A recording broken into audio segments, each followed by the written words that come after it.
Hey everybody, this is Jeffrey Powers, and you are on the Geekazine channel on Ustream.tv and YouTube, and I'm talking here with Epic Online, aka Dustin, and we're just talking about websites that have come and gone. Now, we rely on a lot of different websites. We rely on MySpace, we rely on Facebook, we rely on Twitter, we rely on YouTube, but what if those websites were to go away tomorrow? The possibility is always there. The probability is not. So the reality is that, you can keep going online, posting your pictures, going your content and stuff like that. But there have been a lot of sites that have gone down, and there's been a lot of content that's moved around. The biggest example I can think of is Yahoo. Their music site went down. They moved all their users over to Rhapsody. Their pictures, they took out all their pictures, and then they gave that all to Flickr, which is technically a Yahoo company anyway. But still, it was a big hassle for a lot of people to move pictures over and figure out where they were going and what they were doing and stuff like that. I started a website about 3-4 years ago, and the reason why I started the website was because it was under a different name. And then one day, the website creator just up and closed the site, took off all the files, took off everything. Everybody was just kind of like sitting in the lurch, wondering what the heck just happened. After I found out that he wasn't coming back, I decided, well, people wanted it, so I thought I'd put it back together. So I put in a new version of the site. Didn't have the same web name. It had a slightly different alteration to the web name, and it took over from where it went. So there's a lot of websites like that. Like, for instance, the most notable recent one was the Stage 6 website by Divx. They took the whole thing down.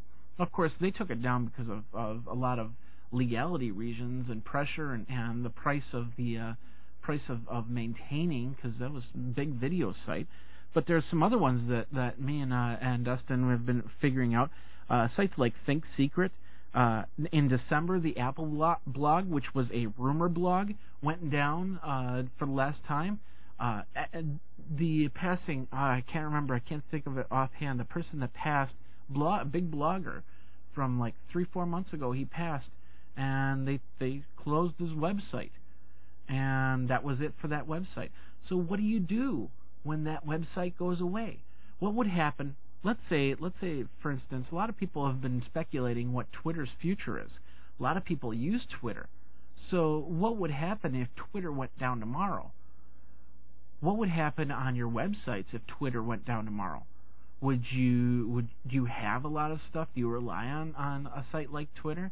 Do you rely on a site like Yahoo? Do you rely on the internet, for that matter? What happens if the internet ever went down?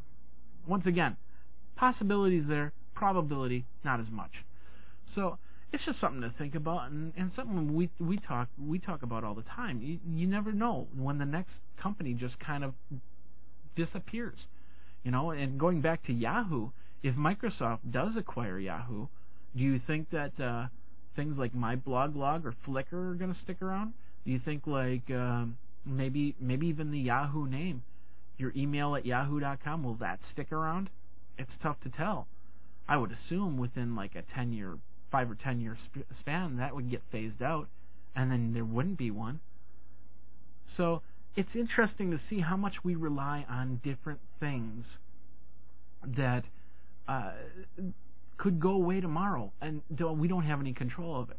My website, I control. I put all the content on. If my website provider decides to up and close the doors, I can go to another provider, put my content on, be back up and running in 24 hours. If you have a Blogspot, Epic Online, he just signed up on Blogspot. If Blogspot closed tomorrow, what happens to Epic Online's content? It's really something to think about when you're going to do something, especially if you're going to go do something on the web.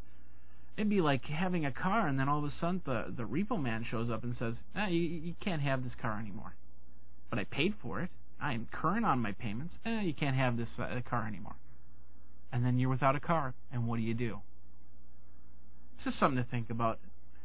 Ponder it over. If you have any questions, if you want to talk about it a little bit more, feel free. Email me at geekazine@gmail.com. Give me a call, 608-205-4378. What do you think? Do you think, are you worried about your sites going up or down? Are you worried about the environment changing? Let me know. For the Ustream channel, my name is Jeffrey Powers, www.geekazine.com. Every Monday night, live show, 7 p.m. If we get 25 people in the show on Monday, I'm going to be giving something away, so this is a good incentive to come on down there. So I will see you, live.geekazine.com. Take care.